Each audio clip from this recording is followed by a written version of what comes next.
Hello everyone, কেমন আছেন সবাই? Welcome back to the another video. আর এবার বর্ষায় প্রথম ইলিশ এসছে আমাদের বাড়িতে। তোমাদের সাথে শেয়ার করবো না সেটা কি হয়? প্রথমেই মাছটাকে নুন হলুদ মাখিয়ে নিলাম, ভালো করে ধুয়ে নেওয়া হয়েছে। এইবার সর্ষে, আমি শুধু সাদা সর্ষে নিয়েছি, জিরে আর কাঁচা লঙ্কা দিয়ে একটা স্মুথ পেস্ট বানিয়ে নিয়েছি। দেন তারপরে এই কাজটা দিলাম মাকে, কারণ লঙ্কা আছে যেহেতু আমার হাত জ্বালা করবে, মা বললো দিয়ে আমি মাখিয়ে দিই। তারপরে কাঁচা সর্ষের তেল আর মশলাটা দিয়ে ভালো করে মাছটা মাখিয়ে কিছুক্ষণ রেখে দিলাম।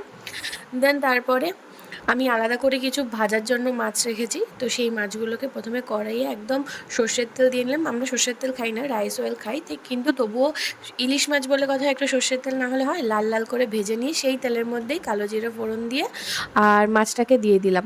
দেন মাছটাকে ভালো করে একটু ভেজে তার মধ্যে আমি একটু জল অ্যাড করে দেবো।